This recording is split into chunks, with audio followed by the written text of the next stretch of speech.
Bonjour à tous et bienvenue sur Autofocus.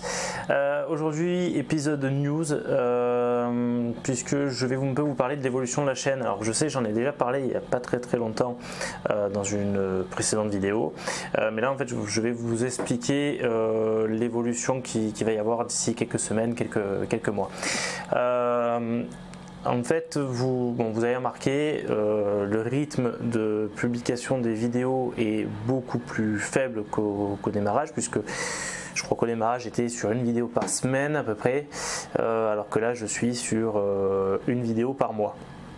Alors vidéo par mois, je tiens cet engagement, je veux absolument le tenir, je veux que vous ayez au moins un contenu et donc une publication mensuelle. Donc j'arrive à m'y tenir pour le moment, donc déjà ça je suis déjà plutôt content.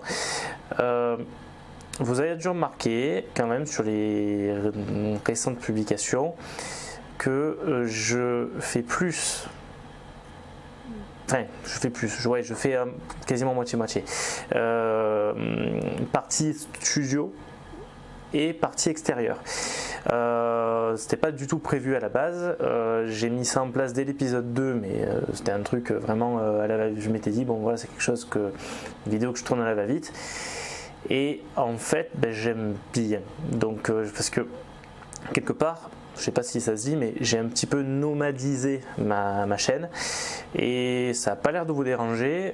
Moi ça me permet de tourner un petit peu partout. Bon, en général c'est plus dans la voiture, mais là voilà, aujourd'hui je suis dans un coin de mon bureau, au calme, tout le monde est parti bouffer, donc voilà, là, je suis entre midi et 2, tranquille, et je peux tourner déjà une vidéo. Donc voilà, donc je pense que ça c'est quelque chose qui vous dérange pas forcément, vu que moi j'aime bien, voilà. Donc vous allez avoir du coup sur les prochaines semaines pas mal de vidéos tournées un peu partout, donc soit ici, soit dans la voiture, à côté de la voiture, ou pas très loin, et donc dans ce que j'appellerais studio, parce que c'est chez moi, et en fait j'aime bien l'angle que j'ai mis. Il y a une dynamique quand même au niveau du studio que j'aime bien. Voilà, donc évidemment je veux le conserver. D'ailleurs, pour nomadiser, pour rendre encore plus nomade la chaîne, j'ai un ami que je remercie à travers cette vidéo, Olivier, merci beaucoup, qui m'a offert ceci. Donc vous vous doutez ce que c'est une perche à selfie. Bon, je le remercie beaucoup. Concrètement, il ne me l'aurait pas offerte. Jamais j'en aurais acheté une. Pourquoi? Parce que bon, si vous aussi, quand vous allez vous balader, aller voir des monuments ou autres, vous avez toujours des mecs qui sont là avec leur perche, machin, et clairement vous font chier, tout simplement, parce que vous ne pouvez pas prendre votre photo tranquillement. C'est valable surtout, j'ai vu ça sur des mariages, avoir le photographe qui pétait un câble parce que les mecs ils sont là à lui foutre devant l'appareil. Bon, voilà, déjà je trouve que c'est un manque de respect, et bon, c'est voilà, malheureusement maintenant il faut faire avec. Et évidemment, moi je ne vais pas l'utiliser pour faire chier les gens. Je pense que quand je l'utiliserai, c'est que je serai dans un environnement où il y a peu de monde, a priori. Ou alors type, si un jour je vais au salon de la photo et que je veux faire une vidéo pour la chaîne, ouais, je peux l'utiliser, ça par contre ça peut être sympa. Le gros avantage qu'il y a, c'est que, bon, ça c'est la partie pour le téléphone, le gros avantage c'est que ça s'enlève, et que du coup je peux venir y insérer la GoPro. Donc ça c'est super. Donc évidemment pas de téléphone portable, pas d'appareil photo, parce que bon, ou alors un tout petit, mais réflexe il faut pas y compter, ça va pas tenir, c'est pas du tout fait pour. L'autre avantage, et je sais déjà à quoi je vais l'utiliser, mais je vous en parle pas tout de suite, c'est que je peux aussi le visser sur un trépied. Voilà, donc du coup pas mal d'évolutions pour la chaîne, parce que du coup ça je sais maintenant aussi à quoi je vais m'en servir, ça va me servir pour pas mal de choses. Et puis voilà, donc tout simplement par rapport aux vidéos, alors Jeff de Jeff Photographie en a parlé dans une vidéo toute récente que j'ai regardée ce matin d'ailleurs, où il dit que voilà, lui en gros il met 12 heures pour tourner, enfin entre le tournage, le montage, la publication de ses vidéos.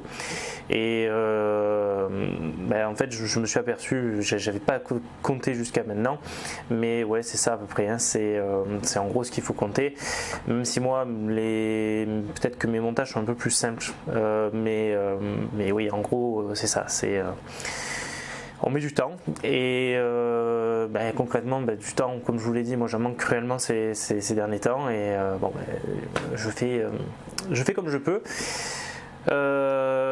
sachant que voilà, je veux pas perdre cette notion de plaisir. Je fais ça parce que je pars du principe que c'est quelque chose qui va vous divertir et moi je prends énormément de plaisir à les tourner, à partager ça avec vous, donc voilà. Également, je profite de cet épisode, de cet épisode news pour répondre à une question qui m'a été posée. On m'a demandé en fait pourquoi j'avais la devise. Je vais arrêter de jouer avec ça parce que voilà. On m'a demandé pourquoi j'avais mis tout simplement une devise et la raison en fait de cette devise qui est que vous ayez un réflexe, un bridge ou même un compact, le plus important, shooter. Alors, il y en a deux raisons. La première, très très simple, c'est que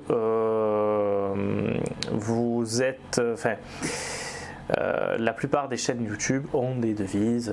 Alors, vu que je parlais de Jeff Photographie, je crois que c'est la règle des 3 P, hein, plaisir, partage, passion, ou plaisir, passion, partage. Enfin, je ne sais plus dans quel ordre. Et donc voilà, c'est quelque chose qui lui est propre, qui a un intérêt personnel également pour lui. Et la plupart, après voilà, après il y a des petites touches d'humour. Enfin, je crois que Arnaud Thierry, c'est à la revoyure. Bon, voilà, c'est une manière de clore les vidéos, les épisodes que l'on peut faire. Donc moi, ça c'est quelque chose qui me plaisait et que du coup, j'ai mis en place également pour ma chaîne. La deuxième raison, mais celle-là est plus importante et qui est propre en fait à moi, qui m'est propre, voilà, c'est que j'estime que la photographie appartient à tout le monde. Tout le monde. Et aussi à toutes les bourses. Et en fait, je me suis encore aperçu, tristement, hein, lors de mon expo, que des gens qui utilisent uniquement des bridges ou des compacts estiment qu'ils ne sont pas photographes. Pourquoi ils estiment qu'ils ne sont pas photographes et qu'ils ne peuvent pas, entre guillemets, se donner ce titre? C'est un mes grands mots, mais voilà. Tout simplement voilà, parce qu'ils n'ont pas de réflexe et en gros ils se font snober, hein, ou ils ont peur d'être snobés par les gens qui ont des réflexes, par les photographes qui ont des réflexes. Et moi j'estime qu'on est tous un peu photographes, même si on a un compact, on est photographe. Après évidemment, c'est pas un photographe professionnel qui va faire un mariage ou autre chose, des photos de mode ou autre avec un compact. Je pense que c'est peu probable.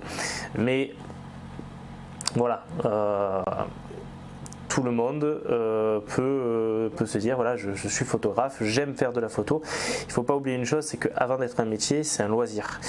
Et on va capturer des moments de vie, chacun de nous on capture des moments de vie qui, dans 5, 10, 15, 40 ans, on sera content de revoir les images que l'on a faites. J'en veux pour preuve, hein. Moi, la plupart de mes photos, des photos que j'ai quand je suis gamin, certaines ont été faites avec des réflexes argentiques, mais peut-être les 3/4 c'est avec des appareils photo jetables, hein, donc et même si ces appareils photo jetables, ça enlève à rien que pour moi, par rapport à ce que ces photos représentent, par rapport aux personnes qui sont dessus, elles ont une importance capitale pour moi. Donc voilà, pour faire simple, que vous ayez un réflexe, un bridge ou même un compact, shooter. Allez, ciao tout le monde.